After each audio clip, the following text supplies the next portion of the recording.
Dari pembebasan, udahlah dari izin segala macam. Nggak mikirin, ini orang digusur mau dikemanain. Saya mikirnya bukan itu hari ini. Saya berikan contoh.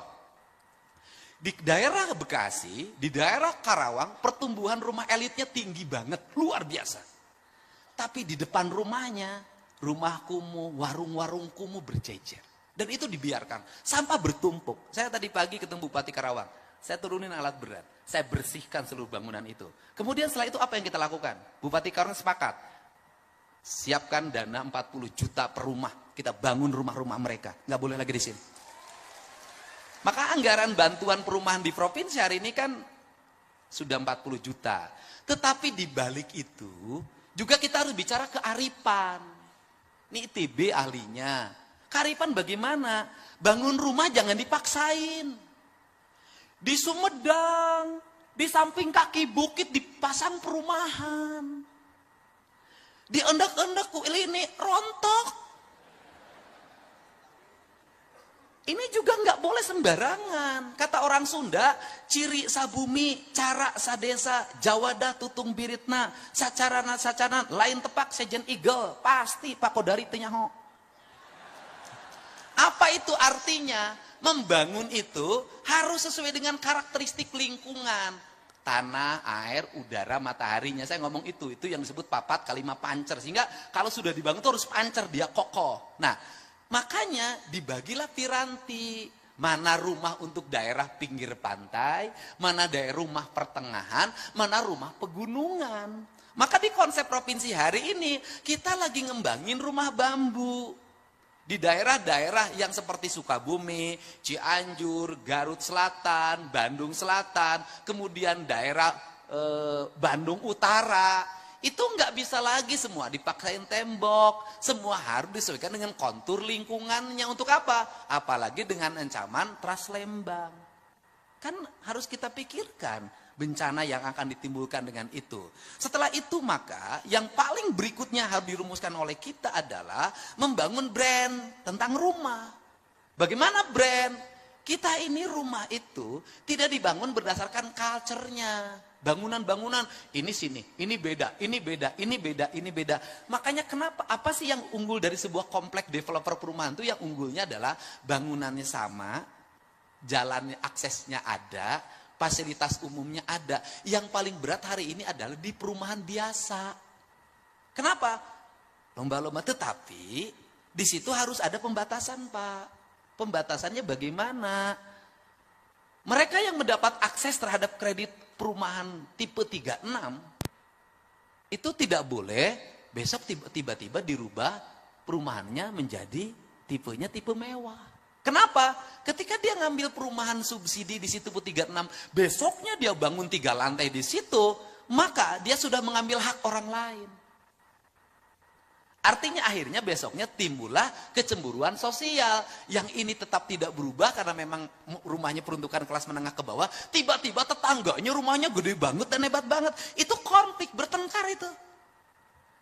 Karena tidak ada satu perasaan dan satu tujuan. Nah, ini yang harus dibangun. Sehingga pada hari ini saya berharap nanti setelah sistem pengelolaan kur perumahan di Jawa Barat ini bisa menyerap 30% dari total kur perumahan nasional, maka implikasinya adalah akan lahir multi-layer efek ekonomi. 1, toko bangunan akan laku. 2, sopir yang angkut bahan bangunan hidup. Yang ketiga, kuli bangunan hidup. Yang 4, mandor bangunan hidup. Tukang kayu hidup. Warung Randa biasanya itu yang jualan di bangunan. Dan ini problemnya di sini, Bang Ara. Tuh saya tuh tahu problematika yang begini. Apa sih dari kelakuannya ini? Mohon maaf, saudara-saudara banyak. Yang kelemahan dari pekerja bangunan itu adalah, kelemahannya adalah keterbukaan dan ketidakjujurannya agak dominan. Kenapa agak dominannya? Kontraktor ngerjain mandor. Mandor ngerjain kuli. Yang paling korban tukang warung. Korban, Pak. Kan saya nanganin tiap minggu yang begini, Pak. Bagaimana? Kontraktornya ngemplang, kemudian mandornya dikemplang. Karena mandornya dikemplang, mandornya ngemplang kuli. Kuli sekian bulan tidak dibayar. Kulinya pulang, tukang warung mati. Karena selama di kontraktor itu ke warungnya ngutang, Pak. Jadi kalau tidak dibayar, itu tukang warungnya nggak kebayar. Atau terbalik yang kedua, yaitu tukang bangunan yang nakal. Saya tahu kenakalan yang begini. Karena saya pernah jadi kuli ngaduk, Pak. Saya tahu, Pak. Saya SMA itu kalau liburan, Pak, Bang Ara, saya kalau SMA kalau libur, itu 1 bulan, saya selalu ikut kuli di bangunan, Pak. Jadi kalau urusan ngaduk, saya nggak bisa ditipu, Pak. Jadi kalau saya ngaduk tidak bisa tipu, diaduk-aduk saya tidak akan pernah tertipu, Pak. Nah, bagaimana? Yaitu selama di kuli bangunan, pacaran sama yang punya warung. Ini kan liku-liku kehidupan, Pak. Pacaran sama yang tukang warung, Pak. Ya kan, tukang warungnya ya cantik lah di antara laki-laki yang ada di situ. Nah, kemudian uang yang dia pakai itu habis, dikasihin terus. Pas mau pulang nggak punya duit. Nanti nyampe ke rumah pura-pura sedih sama istrinya. Ceritanya gimana? Tadi bayar kumandor atau pula-pula kecopetan. Itu seninya kuli bangunan, Pak. Nah, dan yang terakhir, kekuatan inilah yang harus menjadi daya dukung. Yang terakhir kan orang ribut tentang penutupan tambang yang berdampak pada menurunnya produksi tambang untuk kepentingan pembangunan.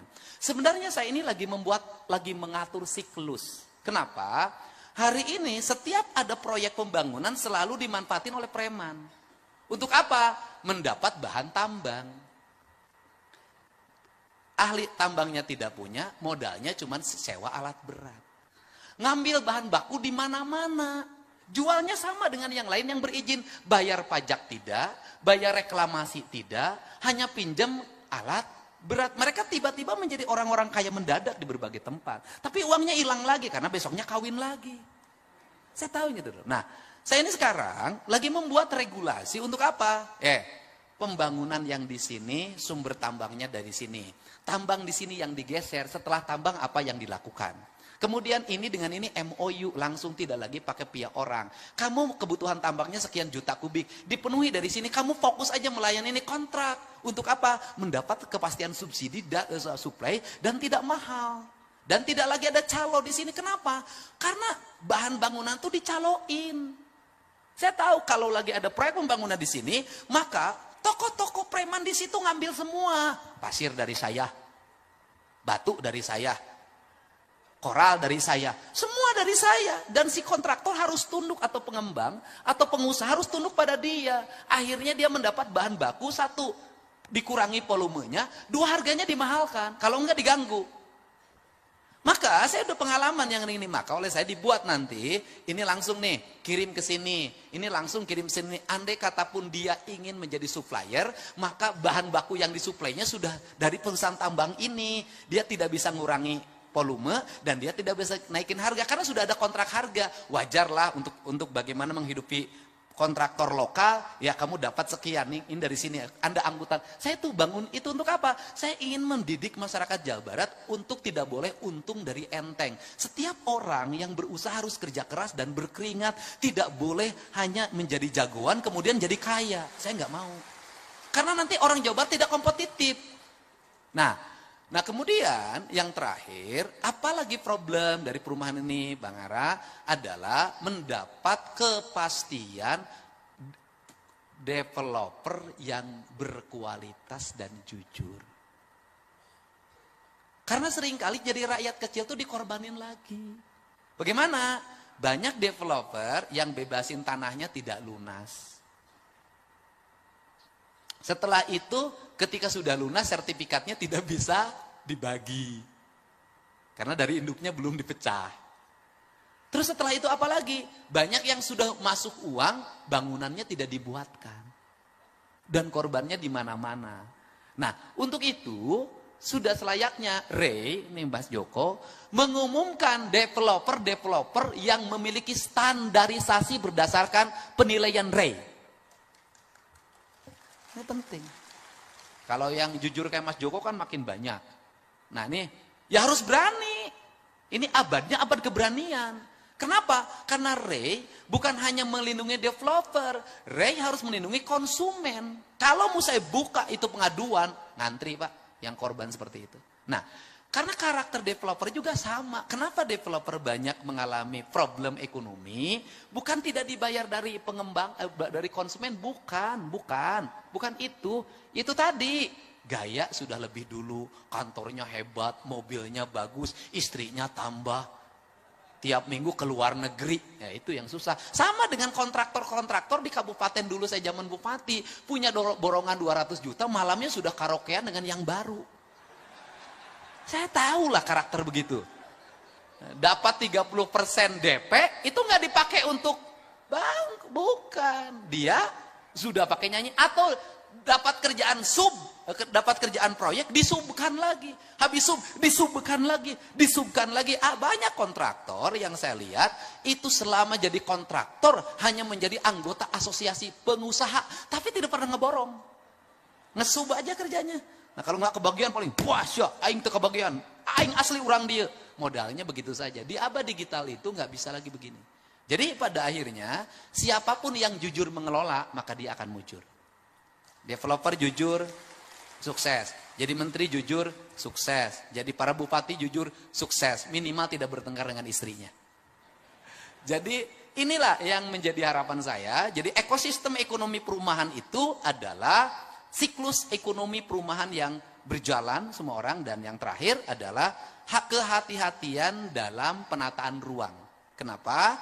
Karena kita ngejar target produksi rumah, harus kita hati-hati terhadap penataan ruangnya. Kalau tidak, yang dijanjikan rumah mewah bebas banjir, ketika musim hujan banjirnya 2 meter. Yang terakhir, negara harus mulai membatasi kepemilikan rumah. Kenapa? Karena habisnya tanah itu oleh orang yang ngambil rumah di mana-mana. Saya tahu lah di Jawa Barat ini, misalnya di Bogor, waktu dulu rumahnya penuh. Dan kebanyakan perempuan yang ngisi rumah itu. Ketika suaminya pensiun, perumahannya kosong semua. Rupanya pindah, ketahuan. Nah maksud saya, sudahlah gitu. Punya simpanan diambilin perumahan, gitulah.